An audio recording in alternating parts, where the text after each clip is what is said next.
Long ago, when stars whispered secrets and the moonlight danced like silver lace across the rivers, there was a goddess who ruled the night skies.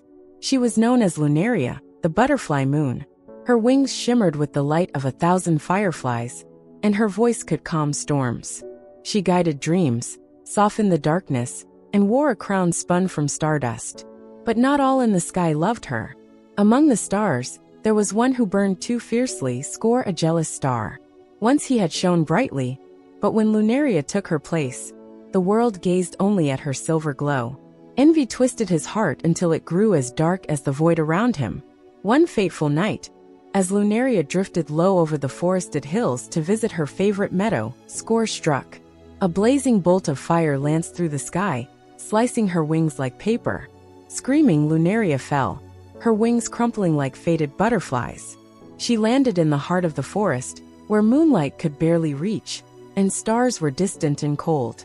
Trees whispered nervously, and owls blinked in silence. The goddess, once radiant, now lay curled and trembling, her wings torn, her light flickering. Elian was a quiet man. He lived alone in the forest, hunting only what he needed and speaking more to trees than people. The villagers said he was strange, but they also said he had a good heart. One night, while tracking a wounded deer, he followed a strange shimmer through the woods. Not like fire, nor moonlight, but something softer, sadder. He found her beneath the ancient silver pine. A girl wrapped in torn wings, glowing faintly, her hair a cascade of pale light.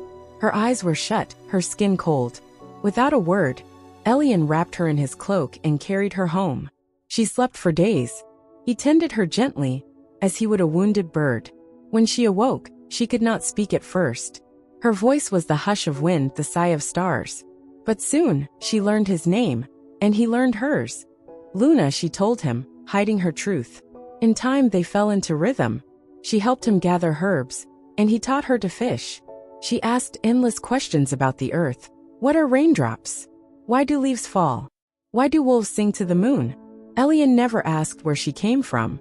He only looked at her with quiet wonder, as if she were a dream he feared might vanish. Starting scenes also included. Under Luna's care, the forest changed. Flowers bloomed even in the shadows. Moths and butterflies fluttered around her like old friends. Animals came closer, unafraid. The villagers spoke of a forest spirit who healed sick animals and made trees blossom with a touch.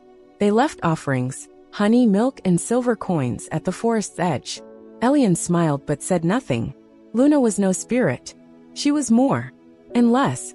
For though she laughed with him and danced in the rain, there was always a flicker of sorrow in her eyes when she looked at the sky.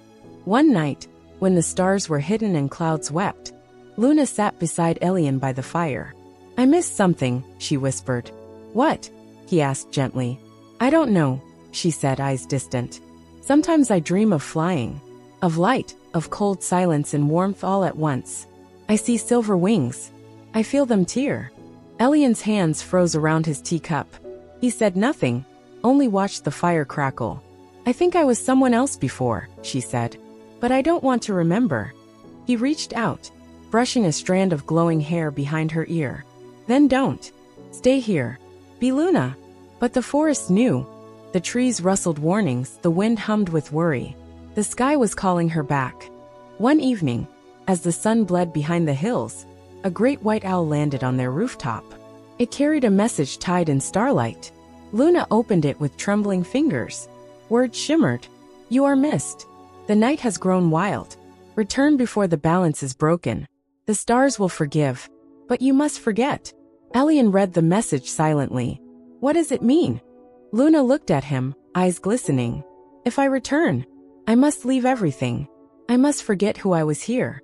You'd forget me, he asked, voice hollow. She nodded.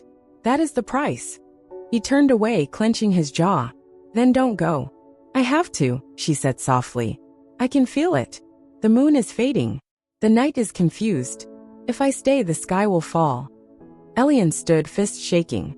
So that's it? I lose you either way. She reached for him, but he stepped back. I never asked where you came from, he said, because I didn't want to lose you. But I guess some things are never ours to keep. Luna's tears glowed as they fell. She kissed his forehead, and the forest grew silent. On the seventh night, when the moon was full and the stars hummed softly, Luna walked to the silver pine, the place where she had first fallen. Her wings, now half-healed, shimmered faintly behind her. She had mended them with light, memory, and hope. But they would only carry her once more, and only if she let go of all she had found on earth. Elian waited beside the pine. "I thought you wouldn't come," she said. "I almost didn't," he replied. He held out a bundle, her old cloak, the one he had wrapped her in. She smiled. "Thank you." They stood in silence, the moon rising behind them. "Will you remember me?" he asked. She shook her head, tears falling again. "No. That's the only way the spell works. I'll forget everything. The forest. Your voice. Your kindness." He looked away. "Then I'll remember enough for both of us." The trees bowed. The stars brightened. Luna stepped into the moonlight. Her wings unfurled, vast, glowing, delicate like breath. She rose slowly, carried by silver winds. Elian watched her disappear into the sky, a soft sigh trailing behind her like mist. And then nothing. The sky glowed again. The nights were gentle. Dreams returned to sleepers, and wolves howled not in sorrow but in awe. In the heavens, Lunaria ruled once more, radiant, calm, and distant.